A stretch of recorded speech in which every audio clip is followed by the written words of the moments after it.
สวัสดีนะคุณอยู่กับพ่อบ้านเกมเมอร์นะครับวันนี้ผมมีข่าวประชาสัมพันธ์สำหรับคนที่เล่น PUBG Mobile Emulator นะครับก็เป็นแอปพลิเคชันนะครับหรือว่าเป็นโปรแกรมเนี่ยที่คุณเอาไปเล่น PUBG Mobile บนคอมพิวเตอร์นะตัวของไอ้เจ้า Emulator เนี่ยเขาออกเวอร์ชั่นใหม่แล้วนะที่สามารถเล่นแมปทะเลทรายได้นะครับแมปทะเลทรายคือแมปใหม่นะฮะที่ทางTencent เนี่ยเขาได้เพิ่มมาในคนที่เล่นในประเทศไทยนะครับก็สามารถดาวน์โหลดได้แล้วนะที่ตัวนี้นะครับ http:// นะครับ syzs.qq.com/en นะตัวนี้เลยก็เข้าไปดาวน์โหลดตัวนี้นะครับพอเข้าไปดาวน์โหลดเสร็จปุ๊บทำการติดตั้งนู่นนี่นั่นแล้วเสร็จมันก็จะเข้าหน้านี้เอานี้นะซึ่งจะเห็นว่าจะเห็นได้ว่า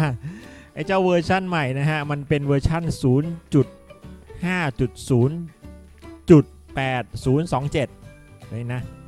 เวอร์ชัน 0.508027 ตัวของเวอร์ชันเนี้ยมันสามารถเลือกภาษาก่อนการล็อกอินได้นะฮะตัวนี้เลยนะครับ language นะฮะ language นะครับกดเข้าไปเลือกเป็นภาษาไทยนะจากนั้นมันก็เปลี่ยนเป็นภาษาไทยให้นะครับส่วนการล็อกอินมันมีฟีเจอร์เพิ่มขึ้นมาคือเมื่อก่อนมันมี guest กับ Facebook ใช่ไหม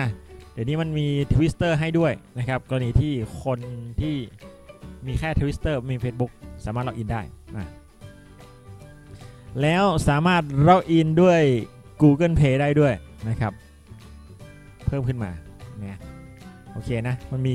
อีก2อย่างที่เพิ่มขึ้นมานะครับคือ Google Play Twitter นั่นเองซึ่งเวลาจะล็อกอินเข้าระบบนะฮะเมื่อก่อนเราไม่ต้องติ๊กอะไรเลยใช่ไหมเดี๋ยวนี้ไม่ต้องติ๊กด้านล่างให้เป็นสีเขียวนะครับฉันได้อ่านและยอมรับไอเนี่ยเรียบร้อยแล้วนะครับฉันได้อ่านและยอมรับ Tencent User Agreement เรียบร้อยแล้วก่อนที่คุณจะล็อกอินด้วย Twitter Facebook หรือว่าGoogle Play นะครับคุณก็มาติ๊กอันด้านล่างนี่ก่อนแล้วก็กดล็อกอินสมมติว่าผมล็อกอินด้วย Facebook ผมก็กดที่ Facebook แล้วก็ใส่อีเมลตัวนี้นะอีเมลหรือว่าเบอร์โทรแล้วก็รหัสผ่านของ Facebook เท่านี้ก็สามารถเข้าเล่นเกมได้แล้วครับโอเคนะครับใครที่ยังไม่ได้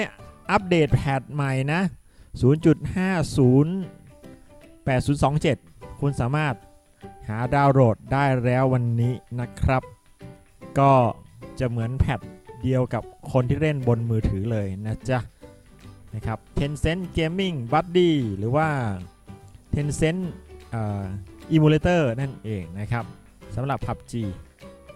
โอเคคลิปนี้ก็ลากันไปก่อนขอบคุณที่รับชมและฝาก Subscribe ผมด้วยนะครับขอบคุณครับ